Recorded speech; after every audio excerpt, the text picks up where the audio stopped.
Buenos días, somos un equipo conformado por Gabriela Ramírez y mi persona, Oxálida Lejos, y vamos a desarrollar un tema sobre el amparo constitucional. A mí me corresponde hablar de la historia o el origen del amparo constitucional en Venezuela y su definición.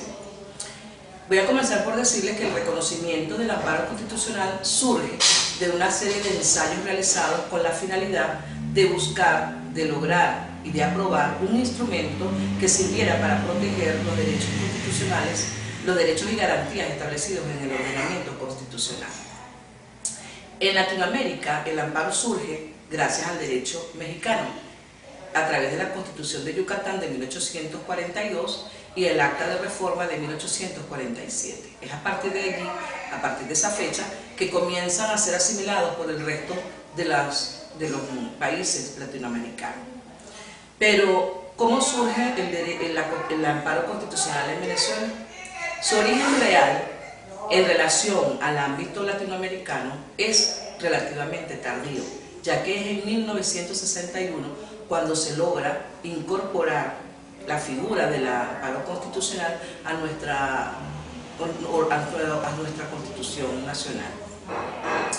El amparo constitucional en Venezuela también ha tenido influencias anglosajonas y ha tenido influencias hispánicas.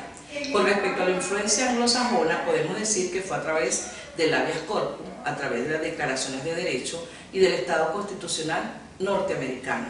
De este último es importante señalar su rígido planteamiento relacionado a la división de poderes y a las limitaciones de ella. Con relación a la influencia hispánica, esta no fue menos que la influencia anglosajona, pero sí diferente, sobre todo desde el punto de vista de la terminología que se originó en el derecho español. Y de allí, estos también fueron asumidos por los ordenamientos latinoamericanos.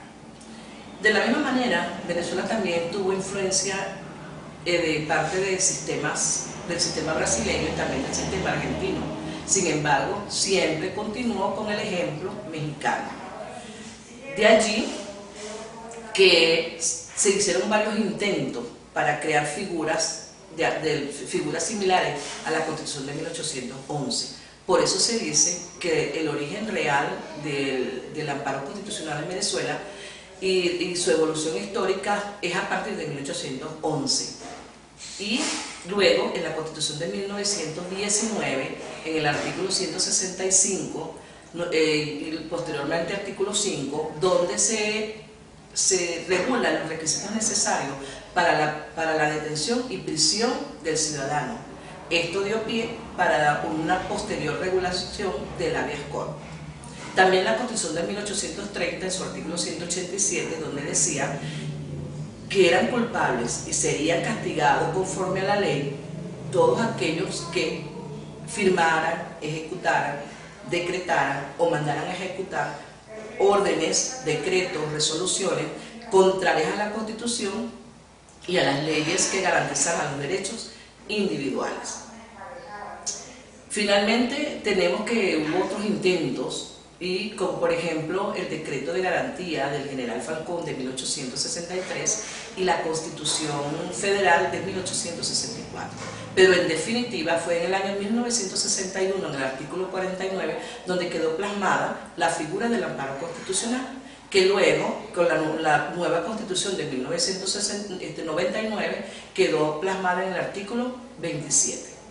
Con relación a la definición de lo que es el amparo constitucional, puedo decir que es una acción de carácter extraordinario cuya procedencia se limita a la violación o amenaza de violación del solicitante de sus derechos constitucionales o sobre los derechos subjetivos de rango constitucional o previstos en algún instrumento internacional sobre derechos humanos y cuya restitución no puede ser posible por la vía ordinaria.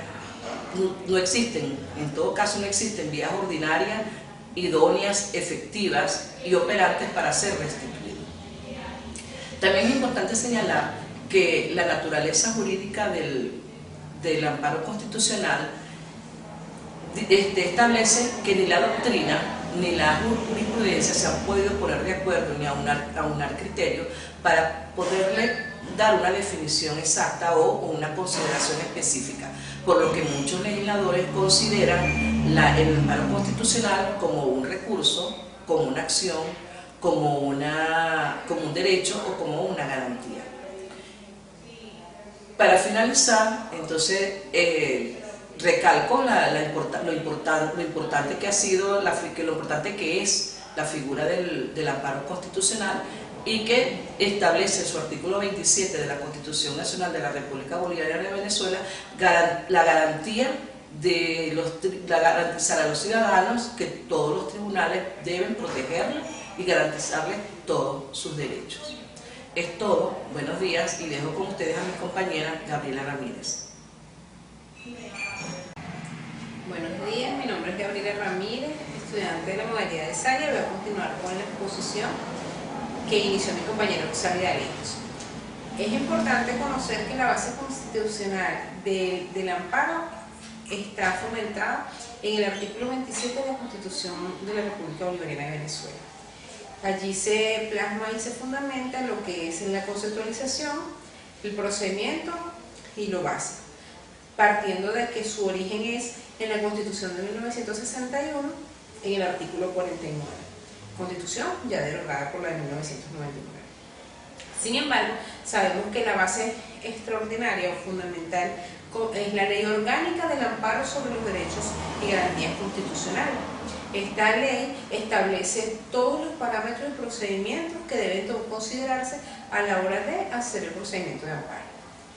El amparo consta o posee 5 modalidades, clases o tipos, dentro de los cuales tenemos el amparo contra las normas, que está establecido en el artículo 3 de esta ley, el amparo contra las sentencias como amparo judicial, el amparo sobre el habeas corpus o amparo de libertad y seguridad personal, el amparo cautelar y el amparo que se determina como sobrevenido.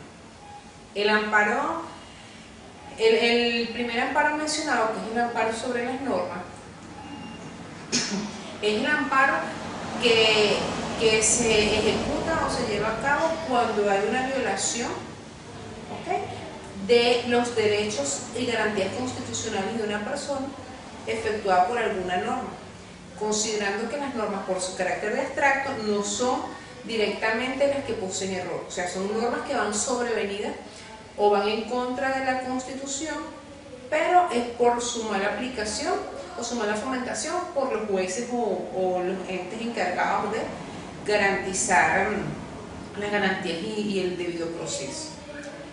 El amparo judicial es aquel, ¿verdad?, que va en contra de algún fallo o de alguna sentencia definitivamente firme emitida por un juez y que haya incurrido en determinada omisión o pronunciamiento alguno, o simplemente que ya se haya incurrido, ¿verdad?, en el abuso de autoridad de un juez o en abuso extraordinario, que violan de manera directa el derecho a las garantías constitucionales de cualquier persona, de cualquier individuo. Este tipo de amparo es competencia del juez superior inmediato al juez que dictaminó o que hizo la sentencia. El amparo cautelar va a ser aquel amparo, ¿verdad?, que está contemplado en el artículo 4 de la ley orgánica, y este amparo va a verse definido con un acompañamiento de la parte contencioso administrativa, con el involucramiento de ambas partes, tanto la parte judicial como la parte contencioso administrativa, va a dar pie para que una persona solicite su derecho constitucional que fue violentado o fue violado por alguna mala praxis, alguna mala ejecución de sentencia. Y el amparo sobrevenido, ¿verdad?, es aquel que está establecido en el artículo 6, ordinal 5 de la Ley Orgánica de Amparo, ¿verdad?, y se refiere a las causales de inadmisibilidad, de la acción de amparo constitucional. Sin embargo, de manera muy particular y además de señalar uno de los principios básicos de esta institución, su carácter extraordinario, ¿verdad? Establece la figura de amparo sobrevenido, destinada a proteger algún derecho o garantía que haya sido violentado a la interposición de una vía ordinaria distinta a la del amparo. O sea, es cuando la persona se apega a la vía ordinaria, ¿verdad? Y siguen los procesos en curso que deberían establecerse normalmente, y resulta y acontece que tiene que optar por ese amparo adicional porque no hubo afirmación o conciliación del proceso ejecutado. Ahora bien, los procedimientos o el procedimiento que debe llevarse a cabo para la aplicación de un amparo, el procedimiento general, ¿verdad?, está establecido en la Ley Orgánica de Amparo sobre los Derechos Constitucionales y Garantías, en su título 4, a partir del artículo 13 hasta el artículo 37. Allí se consagran y se contemplan todos los periodos establecidos para conciliar todos los tipos de amparo, todos los procesos, cómo ejecutarlo. Ahora bien, este procedimiento se efectúa por cuatro pasos importantes. Como primer paso tenemos, o primera fase, se encuentra la admisión. Esta admisión consiste en recibir, ¿verdad?, de parte de la persona agraviada la solicitud del amparo. Esto debe hacerse basado en el artículo 16 y debe comprender todos los requisitos establecidos en el artículo 18 de la ley mencionada, que consta de los nombres y apellidos de la persona agraviada, ¿verdad?, y el representante legal que la va a asistir en el momento de la solicitud del amparo. Va a estar representada también por la persona, por los datos de domicilio y de ubicación y telefónico de la persona agraviante para poderlo ubicar y poderlo hacerle la citación correspondiente. Lleva junto una narrativa, ¿verdad?, donde se explica cuál fue el acontecimiento, cuál fue la violación, la omisión o el fallo en el proceso. También hay que explicar si se tienen pruebas o no precisas que sirvan de base y fundamento ante el juez para conciliarles en el momento del proceso, y adicionalmente si se puede hacer vía oral o escrita, y partiendo de que es importante considerar que se puede hacer vía correo electrónico, ya que la parte telegráfica no es usada comúnmente. Sin embargo, para hacerse y ejecutarse de esa manera, debe conciliarlo durante los 3 días siguientes la persona encargada o responsable en agraviado, o el responsable representante legal de esa persona agraviada ante el Ministerio Público o ante los organismos judiciales competentes. Una vez que se hacen esa serie de pasos, se procede a consignarlo, y el juez tiene un periodo de tiempo de 48 horas para notificarle a la persona de haberle faltado o haber omitido alguno de los requisitos. Una vez tenido todo esto, se procede a la siguiente fase, que es la fase de notificación.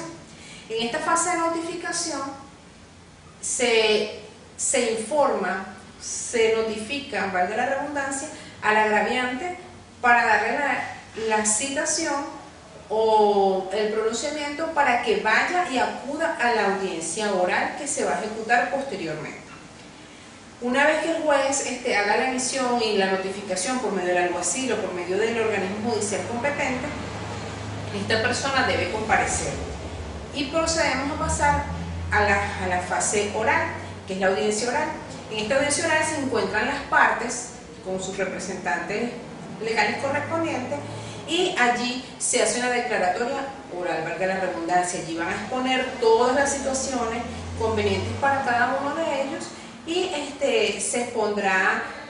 se consignarán las pruebas correspondientes. De no tener todas las pruebas correspondientes en la mano, el juez podrá sustituir la fecha en un lapso no mayor a 96 horas, según el reglamento, para poder hacer una nueva audiencia, dándole oportunidad a las partes a que consignen todas las pruebas correspondientes que puedan sustentar ese derecho a amparo constitucional que la ley los consagra.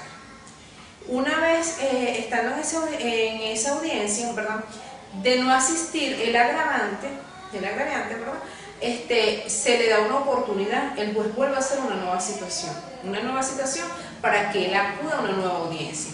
Pero en el caso contrario, si el que no asiste es el agravado, simplemente queda el derecho a amparo queda inadmisible, se pierde y hasta allí llega el proceso. Si se logra conciliar todo y presentar las pruebas, entonces pasamos a una última fase, que es la fase de decisión. En la fase de decisión es el tribunal, ¿verdad?, con el órgano competente que designe el Tribunal Superior, el Tribunal Superior de la jurisdicción, para que dé y dictamine el fallo o la sentencia definitiva donde se aprueba o no, o se le da admisión o no a este recurso de amparo que todos los venezolanos necesitamos y tenemos allí como una segunda carta bajo la manga para ampararnos y protegernos de cualquier tipo de abuso de autoridad o abuso de poder de las instituciones públicas de Venezuela que están garantizadas por jueces y Ministerio Público, que en determinados momentos tienden a hacer una omisión, un fallo en el pronunciamiento o simplemente un abuso de poder. Esto es todo por ahora. Gracias por la atención prestada. Nos despedimos de la compañera Oxalia Leo y Gabriela Ramírez. Gracias.